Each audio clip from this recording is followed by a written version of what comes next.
All right, so listen. I want to say a couple of things. It's the last main class. I want to say a couple things to you all before we do bring up the volunteers. It's really, and I also want to say something to people watching the stream. I noticed that there's a lot of criticism of universities and the bias of universities, and this idea that universities are tilted toward a very left-wing bias. This is all the critique of DE&I and all this kind of stuff, right? And what I also notice is that, and what I know, is that the vast majority of people who are critiquing universities and folks for being too biased are people who've never been in a classroom. And especially in a classroom like this. And especially a classroom that's not just both big and very diverse and in which we're dealing with really some of the most controversial issues of the day. And what it takes to be fair and talk about things from lots of different perspectives. Not just both. People say both perspectives. Anybody who says both perspectives is someone who absolutely has no idea what's going on. Because there are so many more than two perspectives. And I think if you imagine how much work I do, A, to try to bring a lot of different angles into the analysis, and B, not bring my own biases in, which isn't, actually, I don't do a ton of work on that because I'm mostly, as a thinker, I'm really very much all over the place, but no, that's not true. I really work hard to do that, and it's very difficult to do. And so I will often get emails from people when I do like a class that's on issues where more liberal or progressive issues come out. I get emails from people like, yeah, I watched this video and like it's really cool that you're showing this side of these issues, and I really appreciate how you're being very balanced in the classroom, right? And it's clear, and then they tell me what it is they like, and it's very clear that what they like is what they agree with. And then we'll do something like when Joe was up here, the police officer, and I start getting emails from people who are very conservative on the other side, and they feel like, the George Floyd and the Black Lives Matter protests took us all in a wrong direction, and there's not that much racism among the police and all this kind of stuff, right? And they're like, oh, it's so good that you're being fair in your classroom. And like, I'm only being fair to you because you agree with something that happened in here. But you're not emailing me, thanking me for the things that you disagree with. It's like, I totally disagree with what happened in your class, but I think it's really important that those ideas were put out into the room. Like, I never get those emails. And I get the emails thanking me for saying things that people agree with, that they themselves think. And I tell you this because it's so really just incredibly difficult. Like, can you imagine like coming up here and talking about this wide range of issues and doing it in a way that's really fair to so many different perspectives, man? It's like, and like, gee, like last class when we were talking about something, or 2 classes ago, and you brought up that point from like a really conservative perspective. It's just like, boom, man. But that's why you're here, because on another day you bring out a really liberal perspective, and it's like, you got to have that. Yeah. And also another thing is that me having worked here for like 2 years now, is what I notice is that because everything is being uploaded, people are able to just change the context of the entire clip on Right. their own will. So what I say is taken out of context and completely removed from what I am. And I've actually received a couple of death threats as a result because people didn't like what I was saying in class. Yeah. Not, paying heed to any other things that I've done, not really paying heed to what my role is here, things like that. So like things like that occur all the time here. Not really death threats, though, right? Just threats. You know the kind of things I've done. Yeah, but that's not really a death threat. It's a threat to cancel you. No, I want to say this because it's really the important. person telling me I hope you get shot in America is like Oh, okay, all right, yeah. I hope you get. But that was from someone outside the U.S. Yeah.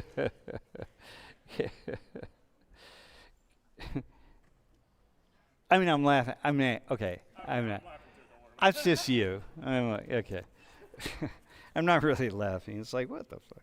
All right. So anyway, yeah. So I don't know. I just wanted to say that. That's all. So you get kind of a sense of that. All right, man. Let's have the volunteers up, and then we're gonna go in our next direction.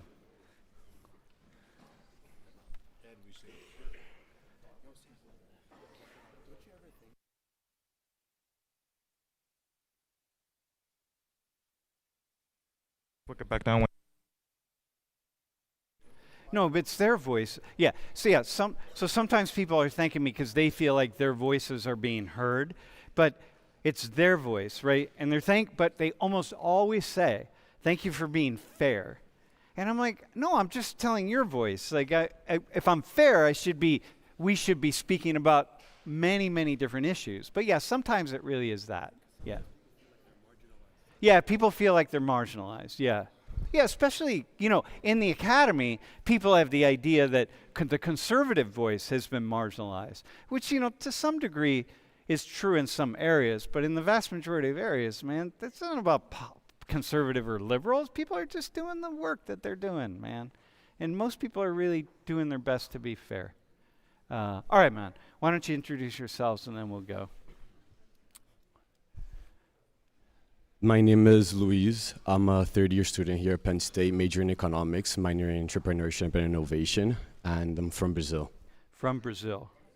Mm-hmm. Not Brazilian American. You are a student. You are from I'm Brazil. an international student from Brazil. All right. Yes. Yeah.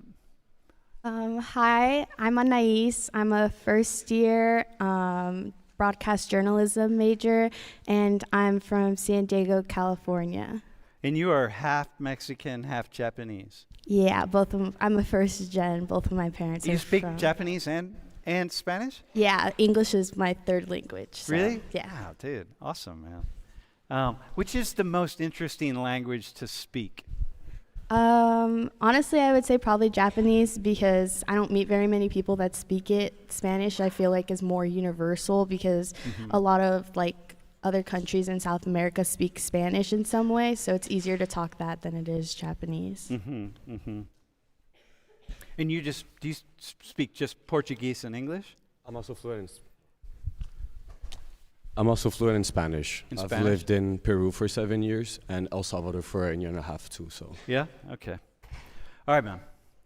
Hey everybody, my name's Matt. I'm a third-year aerospace student with a minor in astrophysics, and I'm from Long Island, New York. Dude, can you zoom in? Bro, can you zoom in on his handlebar mustache? Which you just kind of We started. already had this conversation, Sam, in earlier class. Yeah, that's awesome. Also, I only speak American English. So all right. I don't have That's all right. We won't.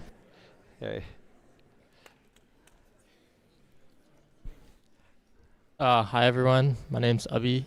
I'm a fourth year studying computer science and I'm from San Jose. So it's Abi? Abi. A-B-H-I. Yeah. All right, man. All right. So, and your parents are from Gujarat? Or Yeah, from Gujarat. Gujarat? Okay. You speak Gujarati? No, I don't. I only speak English. Yeah? All Yeah, right. Gujarati was my first language, but now I don't speak anymore. Yeah, okay. All right, listen. So here's the thing. I was having a conversation yesterday with Jamie. Jamie is our main moderator, or one of our moderators, and she speaks in my ear a lot. Like things are, she'll remind me of something or say, hey, go back to that point, or here's a good question for you, or something like that, right? It's really nice to have. So like G is up here in this space, but Jamie's in my ear. And yet yesterday morning we were talking about class and what to do, and I was thinking, or she said a version of, it's really interesting that when are people actually going to, if they don't learn in college, when are they going to learn? Like, you know what I mean? When are they going to come up with complex ideas? Okay? I mean, like, this is the time, right? You all have time here. You're not really, so many of you are working and, you have other things, right? But you're working with mostly other college students. And, like, this is it, man. You're dedicating 4 or 5 years to just singularly trying to figure out what the hell's going on in the world. And then when you get out and you get some kind of job, and then you're busy working your 10-hour days or whatever it is, and then you get home and you're tired, and you just don't have the same way of structuring your thinking. So I was thinking, a lot of times people, they find out I'm a professor, and they will say to me, oh my God, I wish those were the best years of my life. I wish I took advantage more. I wish I spent more time learning more things, because later in life, I really wasn't able to do that, okay? From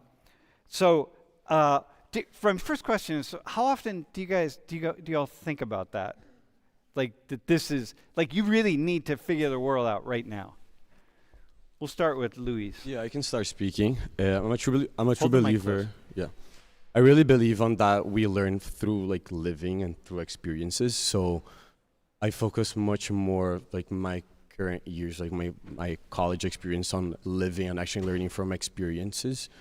So I just don't see that whenever I leave college next year, I'll stop learning or just getting myself out there, but more of I will learn even more out of college. Whenever I'm out of college, I have just more time for myself.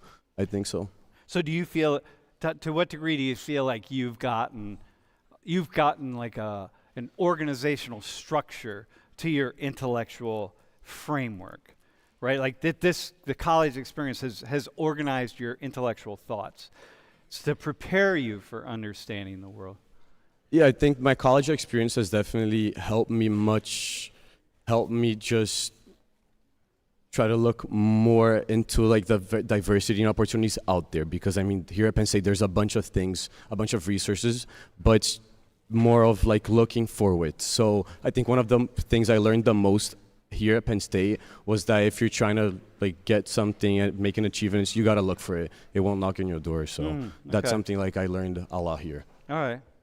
So somebody else, what are you thinking about? Anais, do you want to go? Like, you're at the beginning of your college career, right? So how are you thinking like, man, I got to figure the world out? I feel like in a way I am. I mean, kind of like what he was saying, like I see life as like lived experiences. So like I'm one of those people that thinks like you never stop learning, you never stop growing, even if you feel like you're at a point where like it's a dead end or something. Like there's always room for improvement, always room for growth, always room to learn something new. So I feel like being in college, that is something that happens a lot. He was saying like you have to seek the opportunities, they don't seek you, and that's something that I feel like I've really come to terms with in college, especially because like I see college like, I don't know how to explain it, but like I lived in Mexico for a few years, and like the education system over there, I was in a very small town where my dad is from, and so living there I saw the difference of like how they look at the education system versus how like people here in America view it. And here like a lot of people kind of see college as like, oh yeah, like it's there, like that's where I have to go to be successful. But like in Mexico, people see college as, if I don't go there, my life is nothing, I won't be anything. And so for me, I kind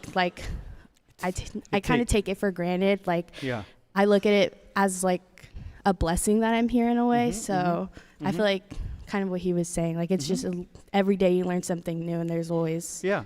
So every day you're learning something new, going to all these different classes and stuff. Matt, what I just said about, you get out, you get a job, it's harder to squeeze time in to understand the world. You mean like when you have a job? Yeah, you have a job, man. You're spending so many hours a week working, and trying to squeeze in time to develop intellectually. Right, yeah, I kind of agree with you. I was going to say, I don't necessarily think that college is like a necessity to learn, especially how to be a person. Obviously, No, you get that with just It's time and definitely experience. not a necessity at But all. it's like, Yeah. I'd say it like expedites the process, if that makes sense. Okay. Especially as like a freshman, you're kind of just plunged into a new scenario. You're probably, especially if you're in Penn State, I would assume most people are very far away from home. You have to do all your chores by yourself. You have to, like now I live in an apartment. You know, you got to cook, you got to clean, you have to make sure you keep up your hygiene, you have to keep up your schoolwork, you have to go grocery shopping. Like there's a lot. And you have to learn how to manage your time. And that's you gotta- something college definitely like really emphasizes. And all the while, you have to remain mentally, psychologically. Yeah, on top of pretty that, you need to have a stable. social life, and you No, need no, to not but be you have depressed. to be and pretty psychologically stable, right? Because it's Absolutely, hard to do yeah. it day after day, like living life. Yeah. All right. Okay. I like that. Wait, Abdi, do you what I said about having time and like really, like, do you feel like in your time here at Penn State, you've really gotten a grasp on the majority of the issues that, or how much have you gotten a grasp on so many of the issues that get talked about every day? Wait, is this on? Yeah. I don't really think I like have a grasp at all. And I think like I'll get that after I like graduate and like I'm in the real world. I like Wait, so you're a fourth year fourth student? year. Yeah, graduating this May. Yeah. Yeah, and you Yeah. feel like you don't have a grasp on stuff. Not really, because I feel like my entire life I've kind of been in like a bubble where like Yeah. since I was young, like there's always like a plan like, oh, I'm gonna do K through 12. After that, I'll apply to college, go to college. But this is like the first time where like it's like uncertain, you know, there's not like a clear path that's like defined for me. Mm-hmm. I have to like make my own decisions and like figure things out myself. Mm-hmm. And I think like in that I'll like understand more about the world. So when you think about when y'all think about like a system, the people who are in charge, you have to have this belief that they know what the hell's going on, and do you to what degree do you trust that they know what's going on? You know, like Trump puts these tariffs forward, and you're like, dudes, do you have any idea what's going to happen here? How do you think about that? Do you just trust? How much do you just trust? Like, okay, they must know what's happening. I won't like trust it at like face value. I like obviously like research it on my own to like see what it's really about. But like just because they're like someone's in a position of power and they like say something, I don't think that gives them like credibility. Or You don't like, think they necessarily know, no. so you're still questioning. Hey, can we? All right, I want to pick. I have 4 issues. We're probably not going to get to all 4. Can you go to the next slide? All right, so here's one. All right, so this is from Pew Research Center. All right, so if you were talking about this in class, you're me. All right, and y'all have to like say, all right, class, here are the issues that we really need to consider. Like, you know, they take a microphone and they're just like, hey, you, should we require trans people to use public bathrooms that they were, of the sex they were assigned at birth? And you got to answer that on the basis of what? Really, on the basis of what? Like, what are you, what do you, like they're asking people these questions. Like, dude, what? Which people? Who are they asking? What's the These are sample? randomly selected adults in the United States. All right, and 49% are like, yeah, you should use the bathroom of the sex you were assigned at work. So now you be me for a second, the 4 of you. What do you think are the issues that people should be thinking about? Like the people who answered this question, 26% said they disagree. It's like, no, you should just use the bathroom that you decide of the gender that you are. It's like, oh, fuck, all right, well, now that can't possibly go wrong anywhere, So what are the issues here? At this stage in your lives as college students, what do you think we should be thinking about, or people answering this question should think about? I think that they should, because I think that to answer their question, you first need to look at the macro perspective of Okay. the issue. Okay. So that's why I'm also asking you, like, what's the sample? Because it can be someone from like the middle of Kentucky, or it can be someone from a very like diverse city or environment. Okay. So I just think that first of all, they need to look into like the macro perspective and see how it affects the whole population as a whole, not only themselves. Okay. That's All really right. it. Okay. All right. That's very thoughtful. All right. So that matters, right? So it depends, are you talking about how it impacts people in San Francisco or how it impacts people in Altoona, Pennsylvania? Yeah, because I definitely also think that the effect of that, the impact of that decision would also change in these different situations Okay. in cities. All right. So What else? What are some other things to consider? Like, would you be thinking about if you had to answer this question? Or would you listen, class, you all are going to have to answer this question. Here are the things you should think about, right? We're going there. What do you think people should be thinking about? just to Wait, add so- on to that, I also hang think on. Somebody else. Like for this example specifically, I'd be thinking, are we asking these questions because we really care about like how bathrooms should be split up, or are we asking these questions to like push an agenda and like split up people the all way right. we want? What could be an agenda? Like in like politics, like conservatives, obviously they probably would like want you to use, like they Okay. would agree with this and liberals would disagree. Okay, so you might say to somebody, hey, listen, get outside of your particular agenda. Think about actually larger questions with this, right? Okay, all right, that's cool. Somebody else. Well, yeah, first of all, I'd probably be in the percentage of people who did not answer this because I feel like it's not really my place and I don't know a lot about this to answer. That's what I was like, the first thing I would think of is like, well, did you ask them? You know what I mean? How do they feel about that? Because it Trans concerns people? them. Yeah, exactly. Trans people. Okay. I was like, I feel like that's, yeah, I don't know. Again, it's like, I feel like that's not my place to answer that question Yeah, because but I can listen. see both sides of that argument. On one side, you're like, all right, well, you let a, birth male enter a woman's restroom, that might be a security threat, and that's an absolutely valid argument. But at the same time, it's like, we don't want to just like put down all these people and their feelings, their emotions, and disregard them and be like, oh, it doesn't matter because, we said so.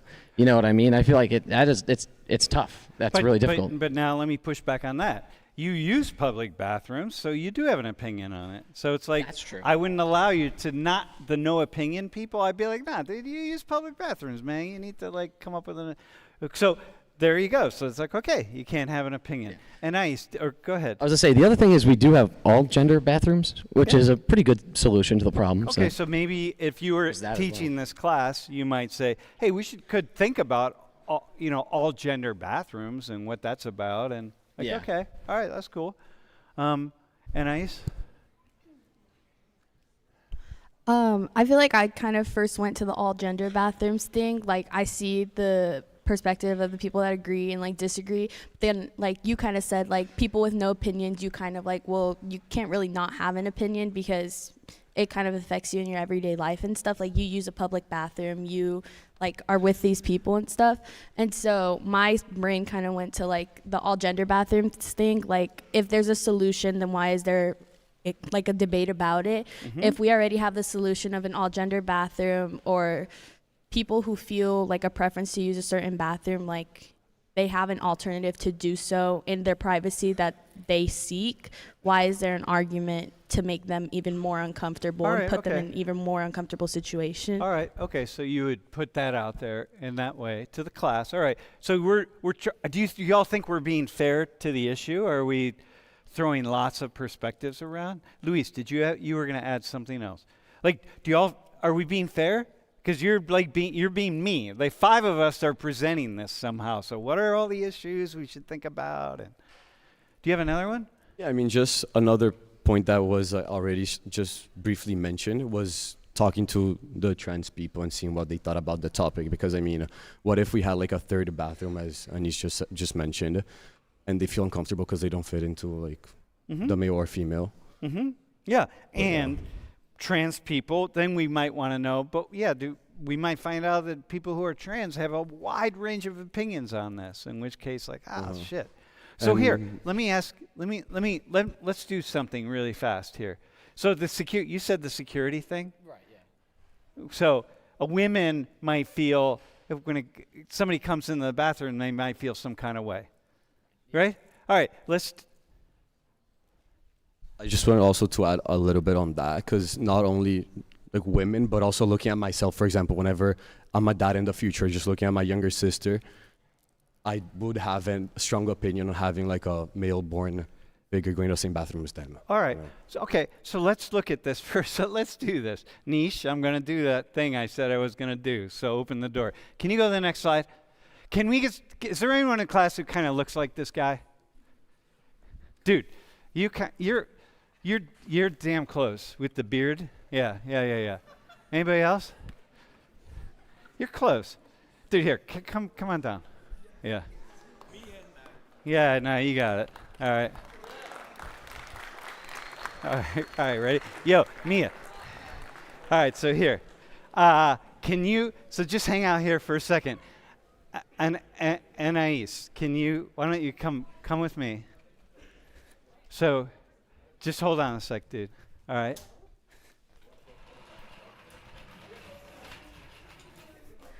All right, just have a seat. All right. So, here we are. Wait, Mia, come back out here, kind of. All right, so are we on that? Can you put her on the screen? Put Mia on the screen. Put yellow up. All right. And put yellow on the stream too. Or can you do picture in picture? All right. All right. So listen, Anais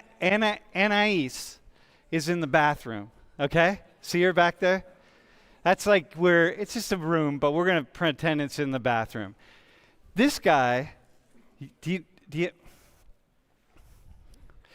you give her a microphone? Yeah. And this guy. Oh, here, let me have that one. Bro. So sorry. What's your name? Noah. Oh, you're Noah. I remember you, Noah. Okay.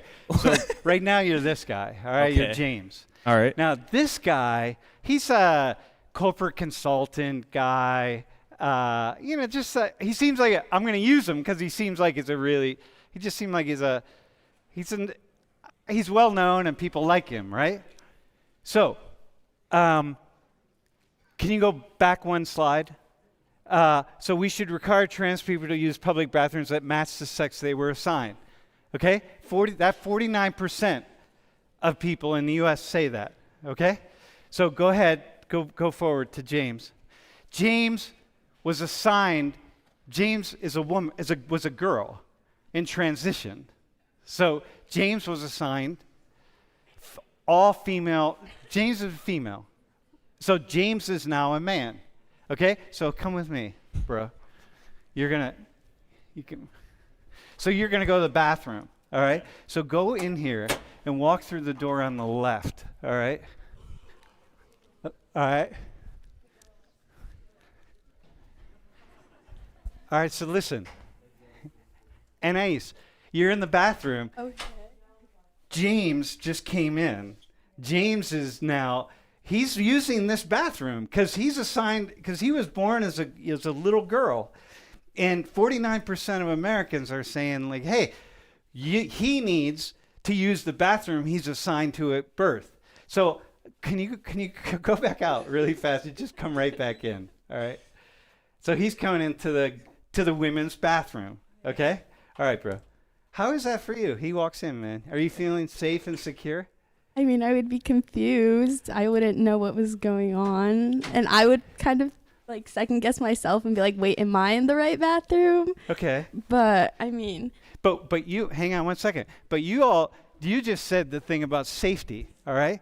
And the safety is like, yeah, there could be, you said the thing about your sister. So that's your sister. James, whose transition is, are you unsafe? Do you feel your sister is unsafe? I wouldn't like my sister to be in that situation. So therefore, can you go back one? So you would be in the disagree camp. I would be in the disagree camp. Yeah, because you'd be like, no, we don't know, this bearded, this big bearded guy, James, to be walking in here while you're sitting on. Well, you're not really. I just had you sit down like you were sitting. You know what I mean? You're not really. She's not pretending she's on the toilet. You got it. Dude, so how is it? How would that be for you? Can you imagine how it would be for you if you had transitioned and you were now coming in? Yeah, I'd feel kind of bad. Like I'd feel like people are judging me. Even though that's what 50% of people want, I'd feel bad for the other people in the bathroom. And all these, there's a big political movement telling people like you, use the bathroom you're assigned to at birth. And so you're coming in there, this big dude with a beard going like, yeah, well, sorry, man. Yeah. I mean, I would kind of, on the flip side, I'd feel kind of bad for him just knowing, because like I know like the kind of things that trans people go through, like it's not something that I would ever wish on anybody, because it's a very like hurtful thing, like emotionally and stuff, because especially because they want to feel comfortable. If they're trying to feel comfortable in themselves as like people who stay the like sex they're assigned at birth are, why do we have to make them uncomfortable if they're just trying to seek the comfort that we all feel in our day-to-day lives? So I feel like seeing like, if he were to walk into the bathroom, I would not only be confused, but I'd feel a lot of sympathy for him, because I would be like, I would try and sympathize with that, because it's like, as much as he feels bad for me, say, like, I would feel bad for him, because I know like he put the work in essentially to get to where he was comfortable. But now he's being inserted back into a situation where he doesn't feel comfortable. He's sociological. Not. Yeah. And also, but there's the other side for you of like, you would be kind of afraid when this dude walks in. Am I assuming you're going to be like, whoa? No, that's like you would rightful assume assumption. Immediately that he's trans and he's using the bathroom. I wouldn't assume it I wouldn't assume it like instantly, but if I feel like in situations like that, it's kind of easy to tell when it's like a weirdo coming into the bathroom, or when it's like look at this guy. Yeah, not like, but like, especially with a trans person, like I feel like they kind of are like, I know I'm uncomfortable, I know you're uncomfortable, like I'm just gonna shrink back and stuff. So I feel like there's kind of like a different way to tell between them. All right, thanks, bro. Appreciate it. You can come out this way. All right, come on out here. All right. Yeah. Thanks, man. Yeah, get out of the bathroom. Dude, Wait, hold on. So, Sam, but I want to suggest some other perspective as well. Because that picture, if you guys looked at it, is clearly somebody who have transitioned almost fully, you can't even tell. But there's a lot of, I would even say like most people in transition or during transition or even after transition don't really have that sort of complete transformation of gendered look. And I also want to take those into consideration as well. So if we don't assign bathrooms to those people who are of birth, birth gender, now people who are just using the bathroom regularly feel uncomfortable, because now they're automatically with this somebody who's not quite dude, not quite girl. They can't really decipher what it is. So like that perspective also exists. Yeah, okay. Yep, exactly. All right, so we're looking at this from many different angles. Is it safe to say, can you all imagine it's safe to say that people who say you should use the gender that you were assigned, the sex you were assigned at birth, that they probably are not thinking about this scenario? It's like, yeah, I'm not sure. Like were you thinking about that when you said about your sister? Yes, that was, You're thinking about this guy. Yeah, I'm definitely looking at the macro perspective. Yeah, okay, all right. Yeah. Huh. No, for me, I think that these things,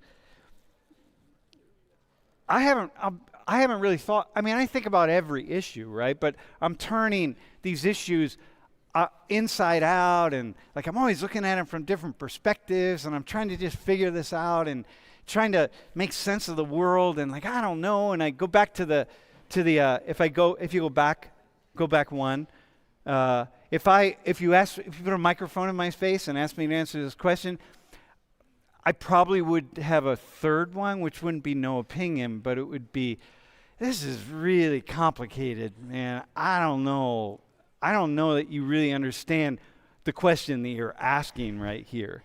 That was kind of my point. That's a really difficult question to answer. It's of such magnitude. It's really especially if someone like just came up to you and threw a microphone in your face. Yeah. Because again, there's too many different scenarios and everyone is different. Like, how do you make one rule that applies to all? Like, it just doesn't work like that. I have a friend from home who's trans, and for the first 2 years I knew this guy, I had no idea.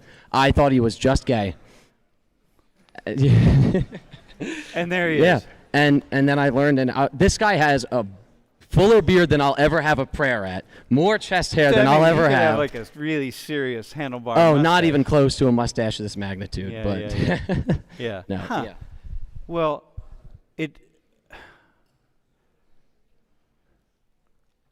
I was just gonna say something similar to what Matt was just saying, that the way the question is being asked too also influences a lot, because it's saying require trans people. So it's requiring, it's mandatory for trans people. So for every trans person. So yeah, it's very difficult to agree on something that will be the same for everyone, especially on these very sensitive topics that Yeah. people just go through like different processes too. And Yeah. Yeah. It's Yeah. so difficult and so complicated. Huh. Yeah. It makes me think. Professor Plata, the class is really sort of being shaped around how difficult it is for people like you and I to do what we do, and to try to be fair and thoughtful and present lots of perspectives and not get in the middle of it and like, oh my God. Can you go? Anyway, okay, that's fair. I like it. I think it's good. I think we've basically disentangled. It's like, by the way, do you know what I think about? Do you have any idea? Well, you think it's complicated, right? Yeah, complicated. Have we sufficiently explained that it's complicated? Like, we're not pushing an agenda, right? Do you feel like we're not pushing an agenda? Yeah. The five of us? So we're like standing here going like, yeah, okay, here we are. Like, damn. All right, okay. Huh. Can you go forward 2 slides? One more. Wait, by the way, can you go back one? We're not going to do this one, but I just wanted to show you this, I just want to say this. In 2024, there were 14 million EV cars sold in the world, and 76%, 3 out of 4 of them were made in China. And the Chinese now have a way to charge a car in 5 minutes. They can get you, well, they say 250 miles, but the U.S., by U.S. standards of testing, is probably more like 165 in a battery. 5 minutes, man. That's how long it takes you to fill your gas tank, right? This is like, yeah. No, when I think about all of the here, I think about everybody who has shoot from the hip opinion about China, and I look at that, and the future is not gasoline. The future is EV and hydrogen. I just think, man, dude, the future is in China. It's not here. It's like we're moving toward gas cars, and the Chinese are moving toward cars that they can charge in 5 minutes on the energy grid, which still consumes energy and produces CO2, but a lot less than gasoline, man. I just saw that, and I was like, oh my God, this is amazing. Yeah, you don't have to burn coal. We can do it other way. All right, but anyway, let's go to the next one. All right, so listen. So there was a Gallup poll, and they polled lots of people, college students, but they asked one of the things they asked black college students is like, how often do you feel discriminated against at your college or university? And hey, Jamie, come back to that in about 5 or 10 minutes. All right. So 21% of black undergrads, that's 1 out of 5, said they feel frequently or occasionally feel discriminated against. What do we need to know on this? When are you all, at what point in your lives, when you graduate college, okay? When and how are you going to be able to weigh in on this as to whether that's meaningful or not meaningful, or you hear that and what do you do with that information? Yeah. What do you do with that?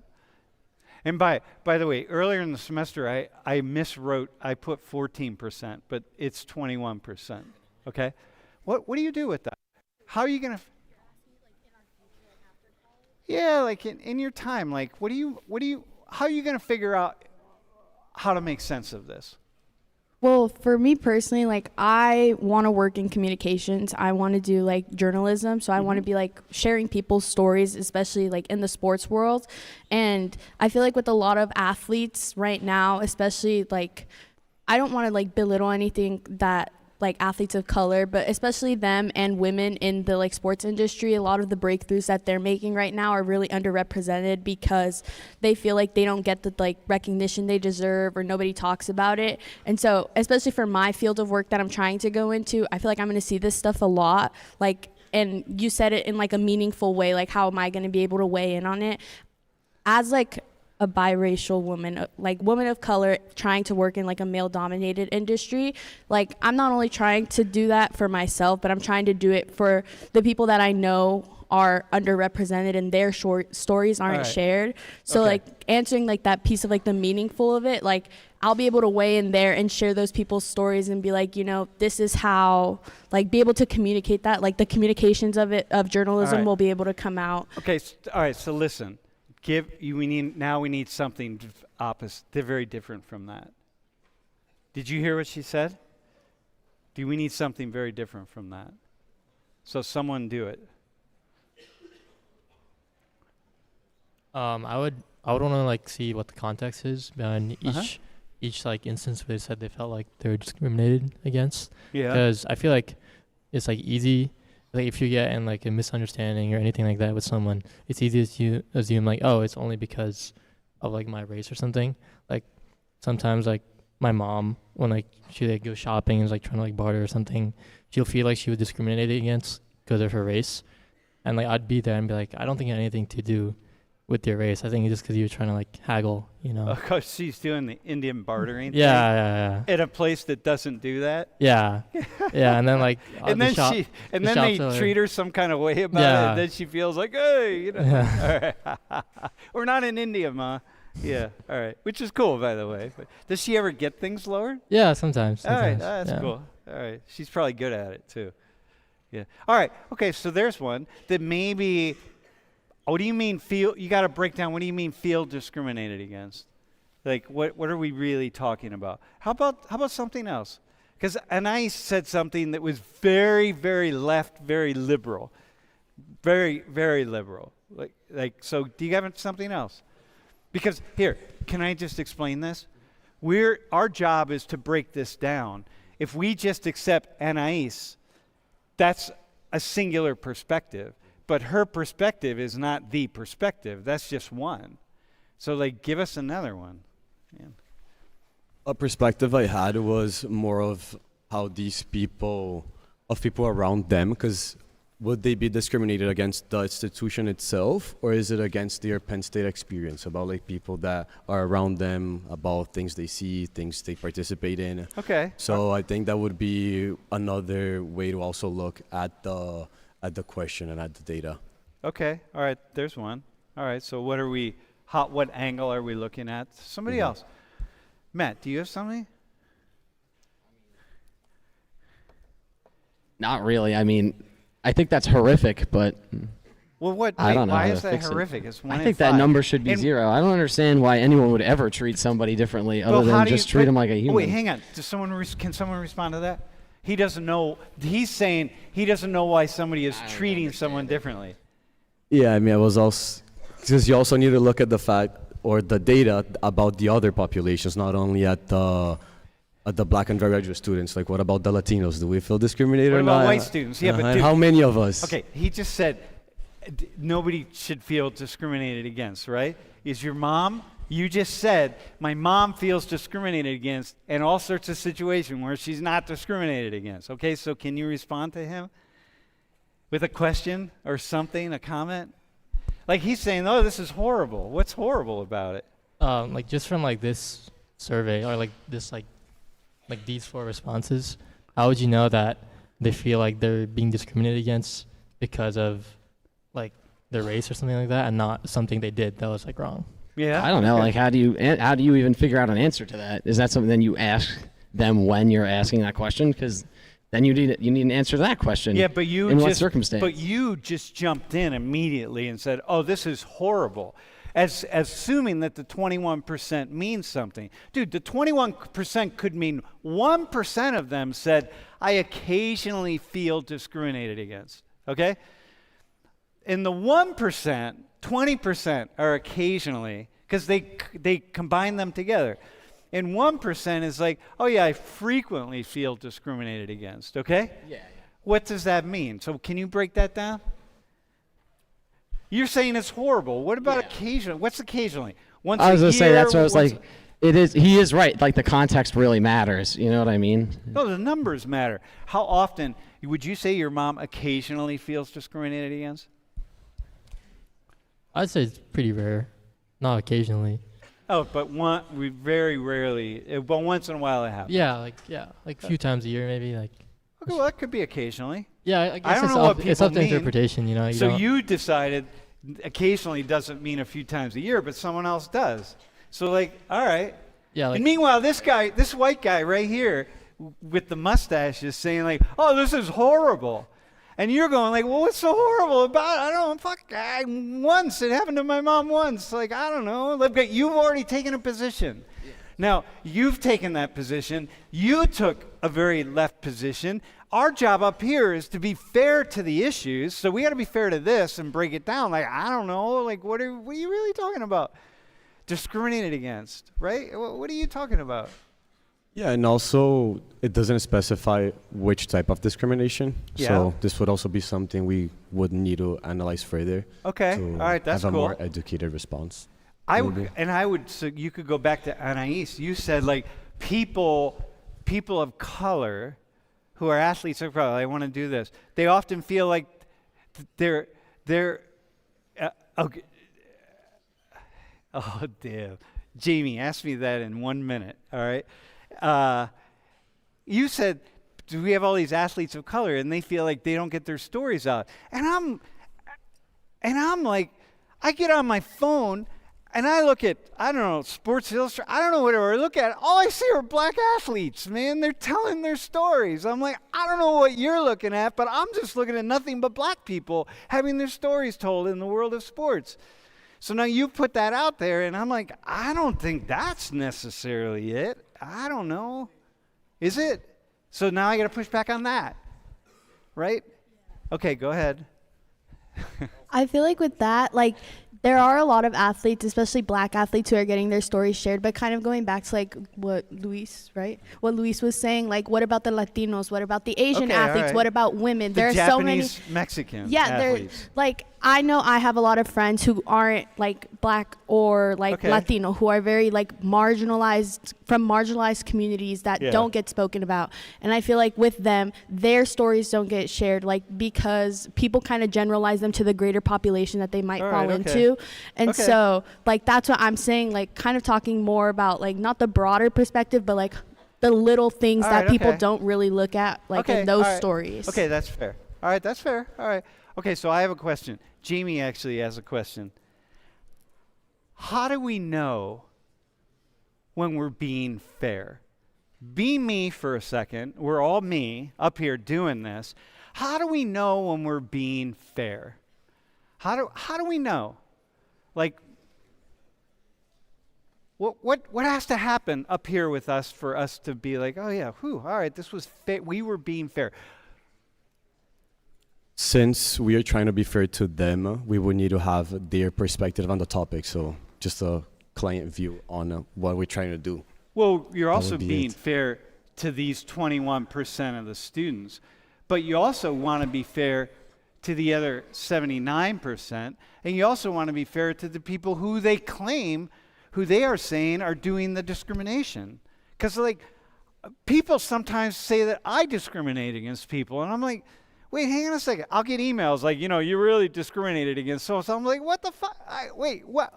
Like, what do you mean? Like, be fair to me. Like, what did I do? Like, what do you mean? Like, because anybody can say, like, you're not telling my story. I'm like, we didn't tell your story, but we just told the story of a dozen other people that look like you, that are like you. You know what I mean? Like, we didn't tell your story, but you didn't tell my story either. So, like, shit. It just goes on. You know what I mean? So how do we know when we're being fair?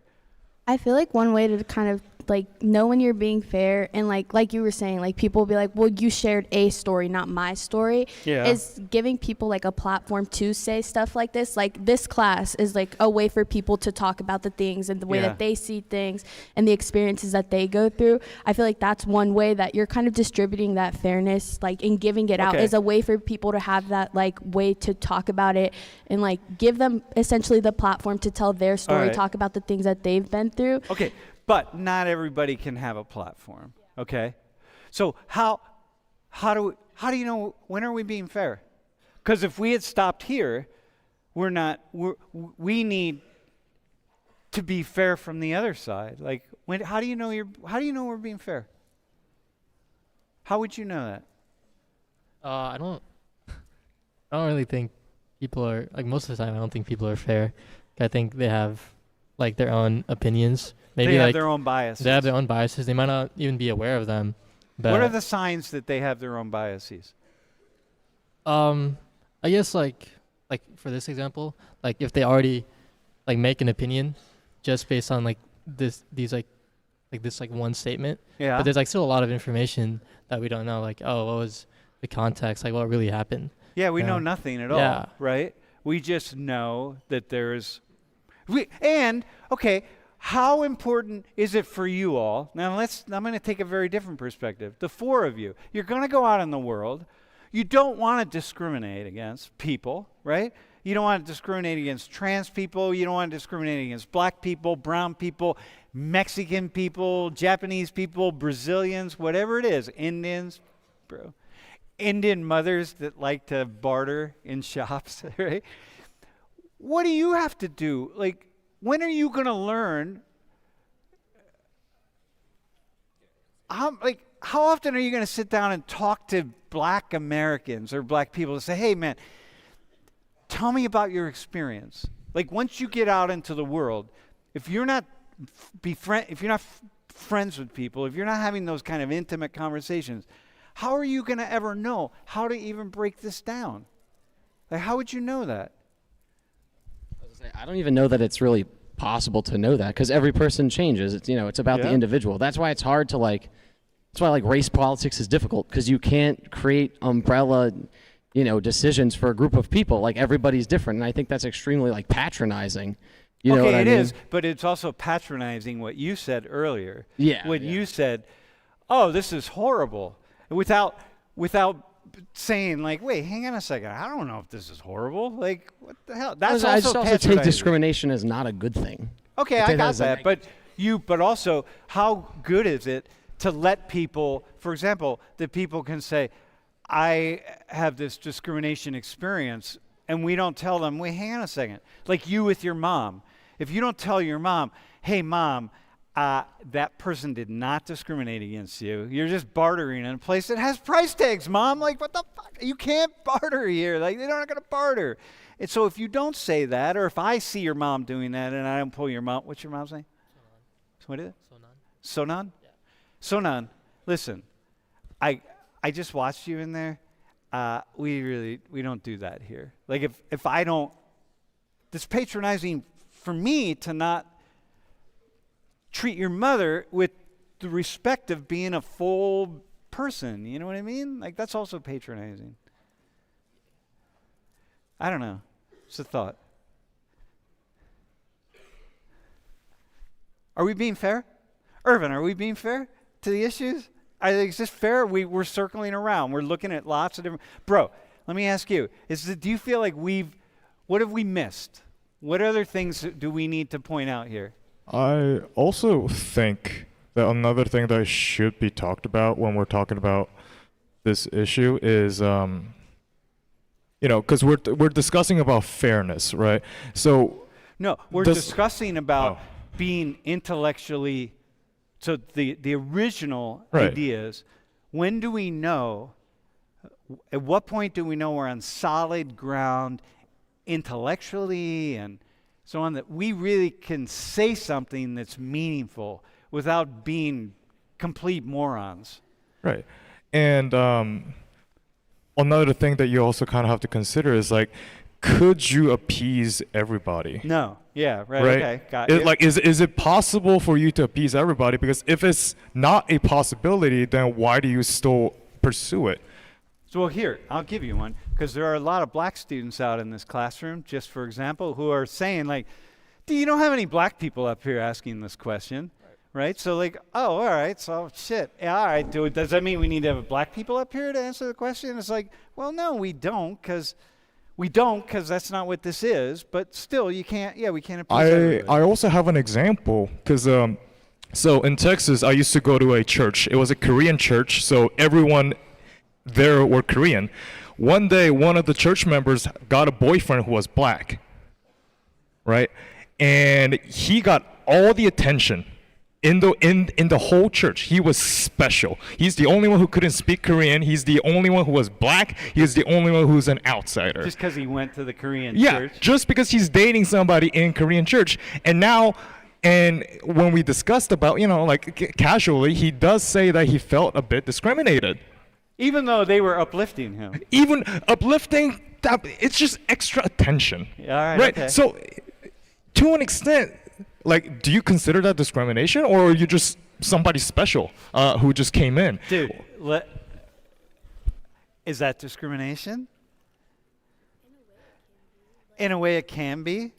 If like, I feel like in a way, Wait, yes. but hang on now. I Before know, you I go. was gonna No, you're say- the one that said people Yeah, want I to tell know. their I was gonna stories. get there. All right, okay. all Yeah, right. I was gonna say in a way yes, but then in a way like I also kind of don't think so. Right. But then, like I can see where it would come from, like a place of feeling discriminated against because you are being singled out. You are the one like Yeah. everybody's looking and pointing fingers at you in a way. Yeah.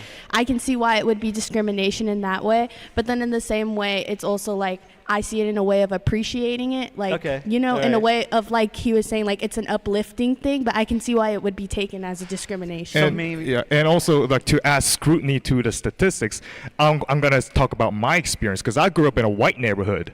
So now I'm the only yellow kid in the whole school, right? And everybody is just like, and in the early Wait, were you wearing Johnny Cash shirts back then? No, but everyone in the early 2000s, the only thing people knew about Asia was Samurai Jack and Jackie Chan. All right, that's it. And that's all the reception that I got. But I never perceived it as discrimination. I'm just like, yeah, I'm Jackie Chan. I do kung fu, despite the fact that I'm Korean. Like. So you didn't. So So yeah, so that's what I mean about the statistics is that the people who said they were discriminated are probably that black dude in the church, but also people like me who was also had. Or who actually really did feel discrimination. Or 'Cause that too. I've experienced, because there are people that experience really definitive acts of discrimination. Right. But is what I'm trying to say is that there, even amongst that single statistics, there's so many outliers that are omitted or added Yeah. that you really can't take that for value. And yet, though, but at the same time, it's 21%. It's not, when I see it, I'm 1 in 5. And I'm like, wait, hang on a second. Here, let's do this in a different way.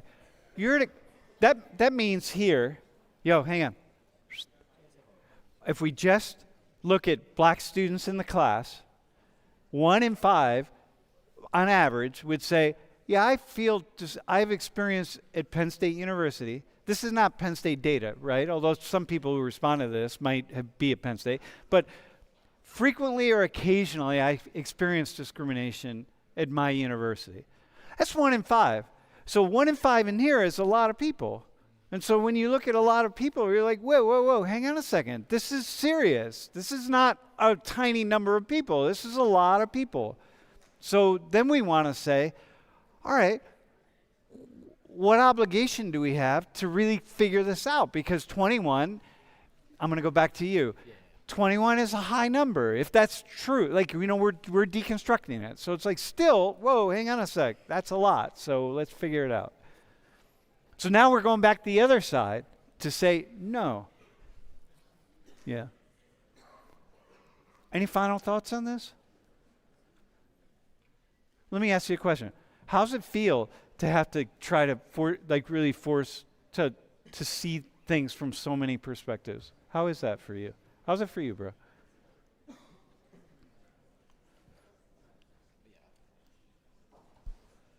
mean, I can definitely see how like it's easy for people to jump to a conclusion, and like this exercise is like. Wait, okay, y'all, hang on. Shh. Yo. Go ahead. Yeah, this exercise has made people like think about it in different ways. Like, nice to see. Yeah. You see how difficult it is, right? Yeah. So, that's on this one. Hey, can you go back one? Now imagine how difficult it is to figure out if that's a good thing or a bad thing. Is that good or is that bad? Y'all, this is global economics here, man. Is that good or is it bad? We're going back toward coal. Chinese are going toward EV cars that they can charge in 5 minutes. And pretty soon it'll be 3 minutes. And like pretty soon it'll be self-charging. And while we're taking money away from research and we're investing in it, I don't know what we're doing with our money, right? NIL. We're investing in college athletics. So is that a good thing or a bad thing? Dude, is that good or bad? Quickly. I think it's good. Oh, you think it's good? Yeah. That we're... Yeah, because even though like China's like it seems like China's better than us right now, them being better will push like innovation here. Oh, it'll push us. Yeah. All right. Bro, how is this for you? How it just not that issue, but Actually, I kind of completely agree with him. I think he's got a good point. Irvin said he was like, oh, it's good for China, which is absolutely true. But, you know, if we see this and it turns out to be incredible, then I'm sure that'll hopefully push innovation on our side. yeah, we I don't hope. know. Yeah, we don't know. All right, listen, we're going to have to kill it here because we got to the quiz. Hey, thanks, everybody. Thanks. Nice job. Yeah. Good job. Thank you.